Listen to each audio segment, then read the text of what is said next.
अस्सलाम वालेकुम friends, welcome back to Top Smarties drama serial में।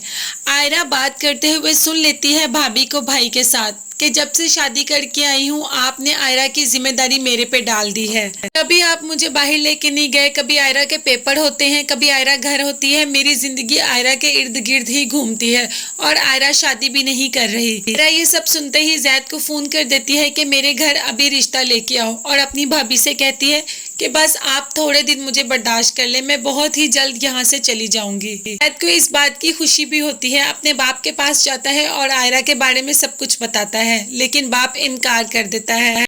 आयरा का भाई एक बहुत ही मामूली सी जॉब करता है जो कि उसके बाप की शान के खिलाफ है। जैद कहता भी है कि हमें उसके भाई से कोई मतलब नहीं, मैं तो आयरा को पसंद करता हूँ। लेकिन बाप अपने वही घिसे पिसे स्टेटस के किस्से लेके बैठ जाएगा। खैर देखते हैं कि जैद की शादी आयरा से हो भी पाएगी या नहीं।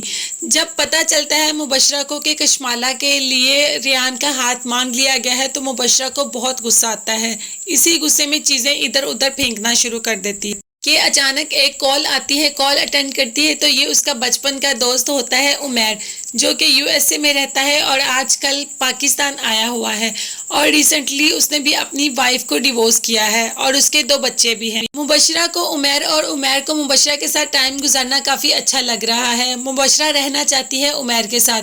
तभी तो जब बात होती है कशमाला और रेहान के रिश्ते की तो जोर जोर से चीखना चिल्लाना शुरू कर देती है। डैड पहले मेरी शादी होगी फिर रेहान की शादी होगी। यहाँ पर कशमाला बहुत खुश है कि उसकी शादी रेहान के साथ तय पा गई, यानी कि होने वाली है। अभी डेट फिक्स तो नहीं हुई, लेकिन जैद खुश नहीं क्योंकि जैद पर्सनली रेहान को पसंद नहीं करता। बाप मुबशरा से बात करता है कि तुम्हारा दोस्त आया हुआ है यूएसए से, अगर तुम चाहो तो मैं उससे तुम्हारी शादी की बात करूं, और मुबशरा हाँ कर देती है। डैड को जब घर डिनर पर बुलाते हैं और बाप बात करता है कि मेरी बेटी तो ये, मेरी बेटी तो वो, जब सारी बातें करता है तो उमैर को समझ आ जाती है। और जब बाप उसके रिश्ते की बात उमैर से करता है तो उमैर साफ जवाब दे देता है। कहता है हम अच्छे दोस्त तो बन सकते हैं लेकिन हम हस्बैंड वाइफ बनकर कभी नहीं रह सकते। मुबशरा को इस बात से गुस्सा आता है और उसको मोहिब की बातें याद आ जाती हैं। मोहिब ने उससे कहा था कि तुम कभी अपना घर नहीं बसा पाओगी। साथ ही कहती है डैड क्या मैं इतनी बुरी हूँ, मैं अपना घर नहीं बसा सकती, कोई भी मुझसे शादी के लिए तैयार नहीं हो रहा, क्या कोई मुझे बर्दाश्त नहीं कर सकता, कोई मेरे साथ रहने को तैयार नहीं। मोहिब की बात वाकई ही सच हो रही है।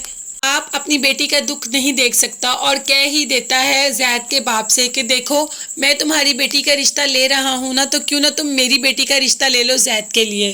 बाप से तो जैद पहले ही बात कर चुका है आयरा के बारे में, लेकिन बाप ने साफ इनकार कर दिया है। लेकिन है तो लड़का ना, अपनी मर्जी कर सकता है, बालिग है, खुद भी शादी कर सकता है। फिलहाल बाप इसी में है कि मैं इसको जाफर को क्या जवाब दूं, क्योंकि उससे अपनी बेटी की खुशी भी बहुत ज्यादा अजीज है।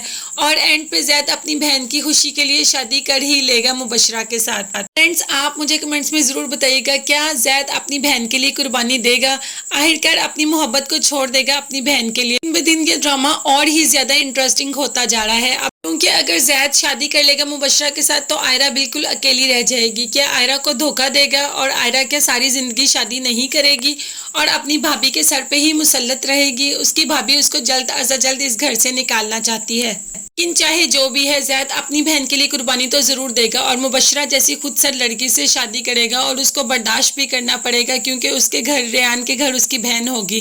मजीद इस ड्रामे में आगे क्या होगा ये सब जानने के लिए मेरे चैनल को जरूर सब्सक्राइब कीजिएगा। अपना बहुत ज्यादा ख्याल रखिएगा और मुझे दुआओं में याद रखिएगा। अल्लाह हाफिज, बाय बाय, टेक केयर।